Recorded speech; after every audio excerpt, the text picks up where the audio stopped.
Sir ನಮಸ್ಕಾರ. ಎಷ್ಟು ಎಕರೆ ಹಾಕಿದ್ರಾ ಅಡಿಕೆ ಗಿಡ ಈಗ? 2 ಎಕರೆ. 2 ಎಕರೆ ಹಾಕಿದ್ರಾ ಸರ್? ದಾಯ ಏನು ಇಟ್ಟಿದ್ದೀರಾ? 9, 8.5. ಸೊ ಹಿಂಗೆ 9 ಇಟ್ಟಿದ್ದೀರಾ? ಸೊ ಹಿಂಗೆ ಗಿಡದಿಂದ ಗಿಡಕ್ಕೆ 8 ಇಟ್ಟಿದ್ದೀರಾ?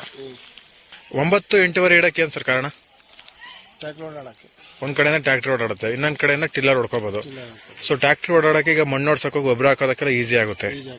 ಸೊ ಇದ್ರಾಗ ಏನಾದ್ರು ಬೆಳೆ ಬೆಳ್ಕೊಂಡಿದ್ದೀರಾ ಹೆಂಗೆ? ಇದು ಕಡೆ ಹಾಕಿದ್ದೀರಾ. ಸೊ ಡ್ರಿಪ್ ಎಲ್ಲ ಯಾವ ಥರ ಮಾಡಿದ್ದೀರಾ? ಇದು ಡ್ರಿಪ್ಪು ಗಿಡದಿಂದ ಗಿಡಕ್ಕೆ. ಹಾಂ, ಗಿಡದಿಂದ ಗಿಡಕ್ಕೆ ಮಾಡಿದ್ದೀರಾ. ಸೊ ಏನೋ ಗೊಬ್ಬರ ಏನೋ ಹಾಕಿಲ್ಲ ಸದ್ಯಕ್ಕೆ? ಹಾಕಿಲ್ಲ. ಸೊ ಇದರಲ್ಲೂ ನಿಮಗೆ ಈಗ ಅಡಿಕೆ ಗಿಡ ಇದೆ, ಚೆನ್ನಾಗಿದೆ. ಇದರಲ್ಲಿ ಸೆಡೆ ಸೊಪ್ಪಲ್ಲಿ ನೆರಳಿಗೆ. ಸೊ ಅಡಿಕೆ ಗಿಡ ಚಿಕ್ಕದ್ರಲ್ಲಿ ನೆರಳಿರಬೇಕು, ಇಲ್ಲಾಂದ್ರೆ ಗಿಡ ಬಿಸಿಲಿಗೆ ಒಣಗೋಗ್ಬಿಡ್ತವೆ ಬಯಲು ಸೀಮೆ ಆಗಿರೋದ್ರಿಂದ. ಸೊ ಇದೆಷ್ಟು ಅಂದರೆ ಈಗ ಸೊಪ್ಪೆಲ್ಲ ಏನು ಮಾಡ್ತೀರಾ? ಇದು ನಿಮ್ಗೆ ಕುರಿ ಇದಾವೆ ಜಾಸ್ತಿ? ಎಷ್ಟು ಇದ್ದಾವೆ? 100 ಕುರಿ.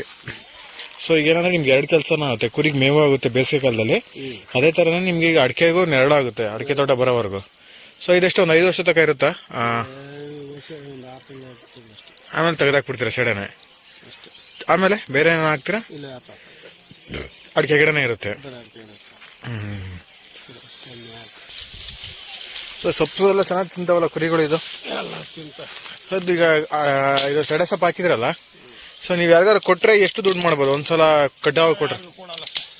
ಇನ್ ಕೇಸ್ ಕೊಟ್ಟರೆ ಎಷ್ಟು ಬರುತ್ತೆ ಒಂದು ಟೈಮ್ಗೆ? ಒಂದು ಸಾಲ ಏನು ಪೂರ್ತಿ ಎಲ್ಲ? ಎಲ್ಲ 8,000 ಬರುತ್ತೆ. ಸರ್ ಒಂದ್ಸರಿ ಕಟಾವಾದ್ಮೇಲೆ ಮತ್ತೆ ಇನ್ನೊಂದು ಕಟಾವಿಗೆ ಎಷ್ಟು ತಿಂಗಳು ಬರುತ್ತೆ? 1 ತಿಂಗಳು ಮತ್ತೆ ಬರುತ್ತೆ. ಹಾಂ. ಅಂದರೆ ಈಗ ನಿಮ್ಮ ಕುರಿ ಇಲ್ಲ ಅಂದರೆ ಬೇಕಾದ್ರೆ ಕೆಲವು ರೈತರು ಕುರಿ ಇಲ್ದಾರು ಹಾಕಿದಾಗ ಮಾರ್ಕೋಬೋದು ಆರಾಮಾಗಿ, ದುಡ್ಡಾಗುತ್ತೆ ಆರಾಮಾಗಿ. ಸ್ನೇಹಿತರೆ, ಅಡಿಕೆ ತೋಟದಲ್ಲಿ ಅಗಸೆ ಸೊಪ್ಪು ಬೆಳೆಯೋದ್ರಿಂದ ಕುರಿ ಸಾಕಾಣಿಕೆ ಮಾಡೋರಿಗೆ ತುಂಬ ಅನುಕೂಲ ಆಗುತ್ತೆ. ಏನು 4-5 ವರ್ಷ ಅಡಿಕೆ ತೋಟ ಬರೋವರೆಗೂ ನೀವು ಈ ಥರ ಸೊಪ್ಪುಗಳು ಹಾಕೊಂಡ್ರೆ ಸೊ ನಿಮ್ಮ ಮನೇಲೆ ನೀವು 8ರಿಂದ 10 ಕುರಿ ಆರಾಮಾಗಿ ಸಾಕೋಬೋದು. ಇಲ್ಲ ಅಂದರೆ ನೀವು ಹೊರಗಡೆನೇ ಏನೋ ಸೊಪ್ಪು ತೊಗೊಂಡೋಗಿ ಬರ್ತಾರೆ ಕುರಿಗಳು ಸಾಕಿರೋರು. ಸೊ ನೀವು ಟ್ರೈ ಮಾಡಿ ನೋಡಿ. ನಿಮ್ಮ